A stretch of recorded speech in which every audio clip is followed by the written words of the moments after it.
Hello, welcome to the EPG Pathshala program in Linguistics.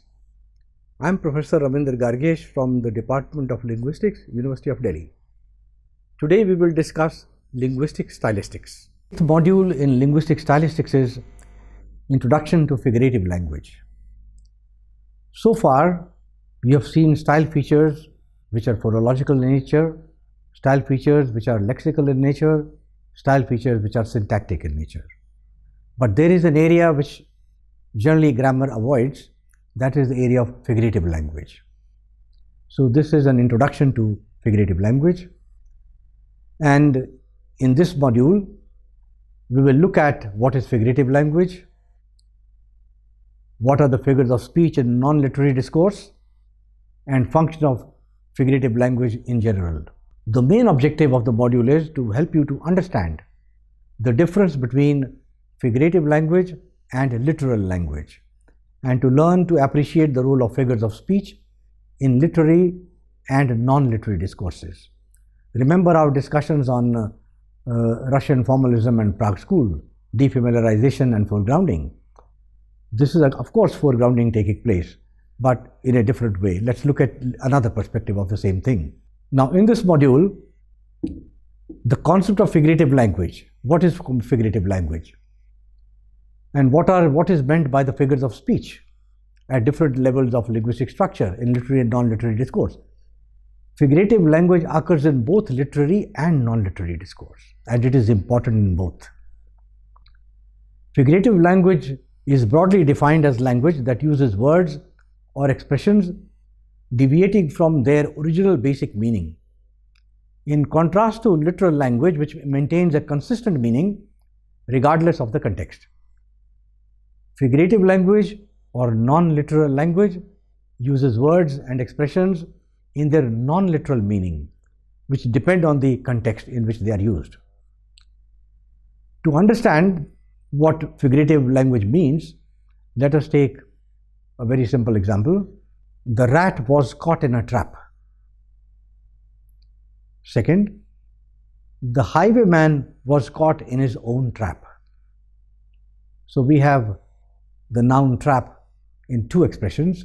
The rat was caught in a trap. The highwayman was caught in his own trap. An average speaker of English will have no difficulty in understanding the difference between the two traps. In the rat was caught in a trap, trap refers to connivance, ensnaring of an animal, a device to capture an animal. In the second one, the highwayman was caught in his own trap. The highwayman's trap can only be robbery, a plan for robbery. It is not some gadget to catch somebody. It's a robbery plan. So in the first one, the trap is used literally. In the second one, it is a case of non-literal use, figurative use of the language. But the similarity between the two traps is apparent. Trap in the first line is a concrete object, and it is an abstract idea in the second expression that we used. Now, how is this semantic change from a concrete object to an abstract idea perceived at the cognitive level? Since trap acquired an added meaning a long time back, it has become formalized as literal meaning. Let us look at another example. Let's exploit an example of figurative usage. The country is groaning under the weight of a huge population. The country is groaning. Can a country groan? The literal meaning does not make sense, as groaning, which means making deep, inarticulate sounds in pain, is a peculiarity of human attributes. But the country is not human. It could only have a human subject. Therefore, to make sense of this sentence, we will have to modify the meaning of country to include features of plus human, so that this country cannot features of plus human, so that this country can feel pain and groan as it is pressed by a massive population, which it cannot sustain. So when we assign a meaning other than its literal meaning to an expression in a given context, we are giving it a figurative meaning. So here we have given a figurative meaning, country groaning. An expression is said to be used figuratively when its literal meaning contradicts our knowledge of the world. Let's take another sentence. Oh my love's like a red, red rose. Now here, the preposition like invites us to transfer some of the properties of rose to love. My love's. Now second example, oh my love's like a red, red rose. Here, the preposition like invites us to transfer some of the properties of rose to love and give it a new meaning. Love, an abstract idea, becomes like rose, an object of freshness and beauty. Deviation, that's a semantic change, takes a different form in different figures. In metaphoric, in the first sentence, oh my love's like a red, red rose. Here the preposition like invites us to transfer some of the properties of rose to love and give it a new meaning. Love, an abstract idea, becomes like rose, an object of freshness and beauty. This is deviation. So deviation, that is semantic change, takes a different form in different figures. In metaphors and similes, the earlier example was a simile. My love's like a red, red rose. There is a simile. So the features are added. They allow one thing to be seen as another. So see the similarity between two things and also their difference. Now this is figurative. Let us look at another example. The fair breeze blew, the white foam flew, the furrow followed free. You know from phonological analysis that this is alliteration. But then this is also symbolic. Here the sound f, the fair breeze flew, the white foam flew, furrow free, furrow followed free. So in addition, the example exhibits extra regularity called parallelism. Three successive clauses are in the past indefinite tense. Now let us look at some more examples. The fair breeze blew, the white foam flew, the furrow followed free. This is an example of alliteration. Here the sound f in word initial position occurs in successive words. Foam flew, furrow followed free. And in addition to this, all the examples exhibit extra regularity, parallelism. Three successive clauses are in the past tense, past indefinite tense. Let us look at another example. Never let a fool kiss you, or a kiss fool you. So there is a reversal. Never let a fool kiss you, or a kiss fool you. Fool kiss, kiss fool. This is chiasmus. Here verbal pattern in the second half of the expression is balanced against the first with the parts reversed. Fool kiss you becomes kiss fool you. Take another example.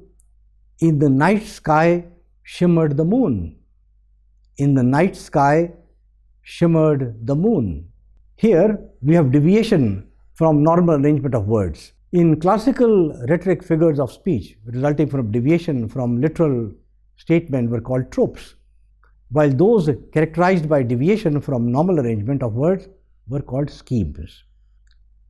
Tropes, meaning interchange, are supposed to be figures of lexical substitution, and schemes, figures of grammatical patterns which might involve repetition as in alliteration or extra regularity as in parallelism of the three clauses of syntax.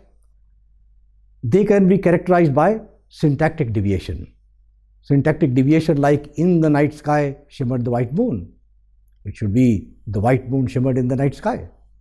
So there is definitely deviation. So tropes deal with meanings of words, while schemes deal with word order, syntax, letters and sounds. While the division is still valid, current dictionaries of literary terms generally avoid such classification. We can now define figurative language or figure of speech comprehensively as intentional deviation. Intentional deviation from literal statement or normal arrangement of words and language. It has, however, to be noted that in a figurative sign, there is never complete substitution of one sign by another. The usual signifier-signified relationship is disrupted, but as we can see in one of the examples above, the signified is not completely detached from the signifier. It is only modified. Country assimilates human features so that it becomes sensitive and it can begin to feel pain. It can groan. Yet it does not lose its identity as a huge landmass. A speaker says S is P, but means figuratively S is R. R is a modified version of S that has assimilated some features of P. And similarly, the country is modified after being put in succession with, given the verb grown. The country groaned. So the country is now modified. But how do we decide what features of P will be assimilated by R? The limits of deviation, that is, the extent of modification, are defined by the context of utterance. The context is very important. We cannot interpret in any far-fetched manner. Here is another example. You have entertained us long enough.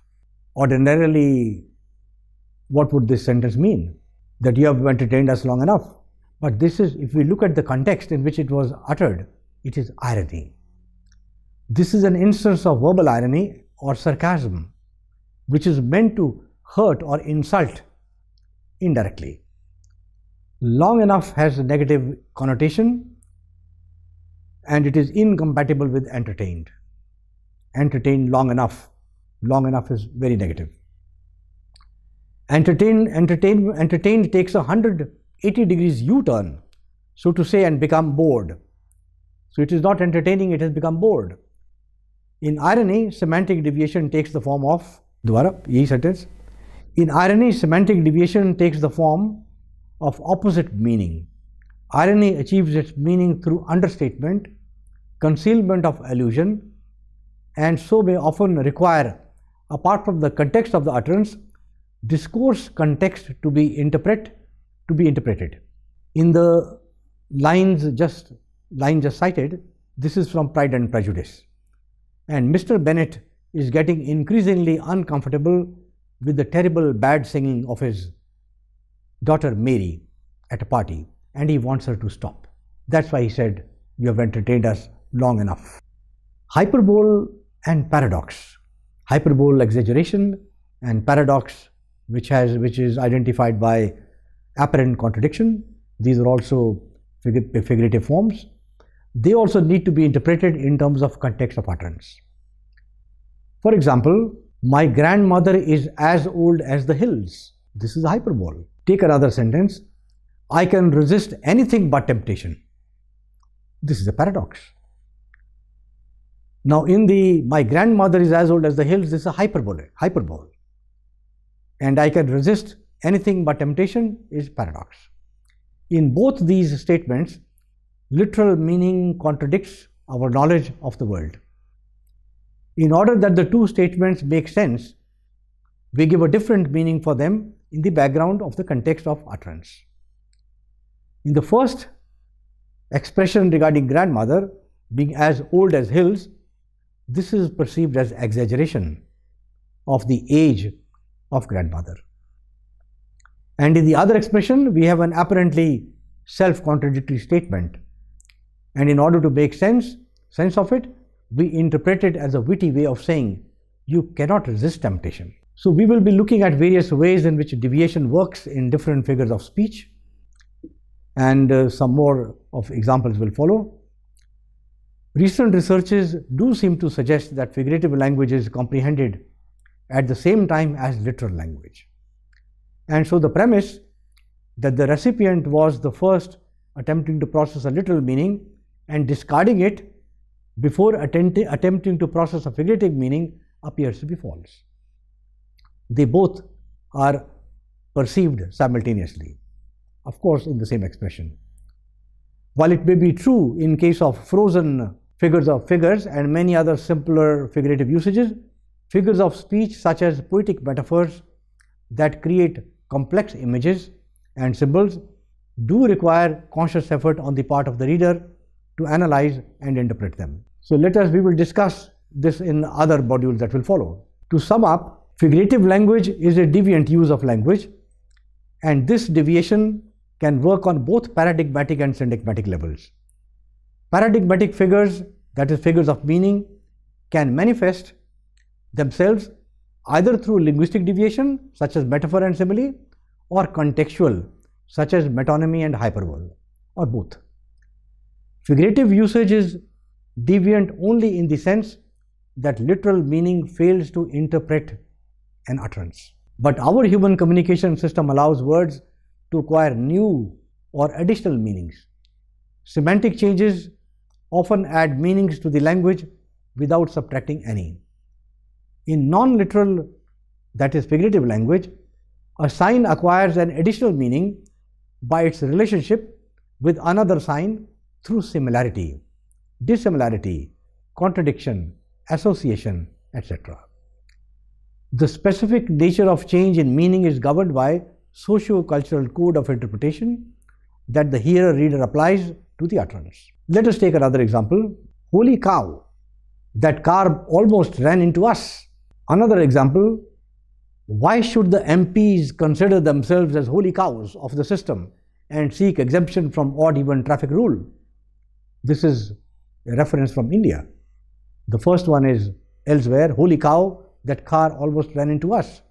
The second example from India, why should member parliaments consider themselves as holy cows of the system and seek exemption from odd-even traffic rule? In the first expression, holy cow would probably be interpreted as an exclamation expressing surprise or excitement by native speakers of English, maybe in USA, maybe in England, for whom it is euphemism for Holy Christ. So Holy Christ, holy cow, something similar. But in Indian English, it has altogether different connotation. The member parliaments as holy cows is a metaphor for being as sacred and worthy of love and respect as the cows in Hindu religion. In contrast to such figures of meaning called tropes, there is another class of figures called the schemes or syntagmatic figures. In contrast to such figures of meaning called tropes, there is another class of figures called the schemes or syntagmatic figures, which are characterized by repetition of extra regularity and sometimes deviation from the normal arrangement of signs in a linguistic structure. Their focus is not on meaning but on form of the message. Figures are not merely stylistic devices used to lend beauty and grace to poetry, though they do that too. But in ordinary discourse and in poetic discourse, they have a significant function or to perform. They often say something through vivid pictures that implant themselves on the speaker's reader's mind more easily than any description in literal language will. Now, figure of speech in non-literary discourse. Though figurative usage is more characteristic of literature, especially poetry, it is not exclusive to it. Ordinary discourse, especially political discourse and commercial publicity material, make big use of figures of speech. Political speeches, being high on rhetoric, are peppered with metaphors, puns, metonymies, and parallelisms. A couple of examples. Long years ago, we made a tryst with destiny, Jawaharlal Nehru. We made a tryst with destiny, a metaphor. Ask not what your country can do for you, ask what you can do for your country. Chiasmus, having a metaphorical function. Drinking and driving don't mix. Metaphorical. Fill your lungs with life, not cigarettes. Metonymy. So there are so many expressions in everyday life which are metaphorical, which are figurative in nature, and they are used very, very often. Some novel figures we have already taken. So what is the function of figurative language? Are figures merely stylistic devices used to lend beauty and grace to poetry or to language in general? Of course, they serve a rhetorical function of illustrating and amplifying an idea or giving force to an argument in religious, political, and philosophical discourse. This is reference to common language. Even in scientific discourse, metaphors can sometimes be used to serve as models to illustrate a problem. Comic and satiric speech must inevitably use pun, irony, hyperbole. Jokes and riddles would not be possible without the use of metaphor, pun, and paradox. All these are figurative parts of figurative language. A poet primarily uses figurative language to force readers to imagine what they mean with an expression or statement. Multiple literary devices and elements are commonly used in the category of figurative language. A figure of speech compels the reader to see an object, event, idea through the eyes of the poet or writer. Consider We take a last example. Consider Lady Macbeth's soliloquy in the play Macbeth. All the perfumes of Arabia will not sweeten this little hand. All the perfumes of Arabia will not sweeten this little hand. Here, hyperbole becomes a verbal icon of Lady Macbeth's realization of the enormity of her crime and her sense of guilt. So we would like to conclude. So let us briefly sum up what you are expected to know from this module. First of all, what is figurative language? That figurative language is a deviant use of language, and this deviation can work on both paradigmatic and syntagmatic levels. Paradigmatic figures of meaning, can manifest themselves either through linguistic deviation such as metaphor or simile, or contextuals. The contextual figures are metonymy and hyperbole. Figurative usage is deviant only in the sense that literal meaning fails to interpret an utterance. But our human communication system allows words to acquire new or additional meanings. Semantic changes often add meanings to the language without subtracting any non-literal, that is figurative language. A sign acquires an additional meaning by its relationship with another sign through similarity, dissimilarity, contradiction, association, etc. The specific nature of change in meaning is governed by socio-cultural code of interpretation that is governed by the hearer-reader own worldview, and this applies to the utterance.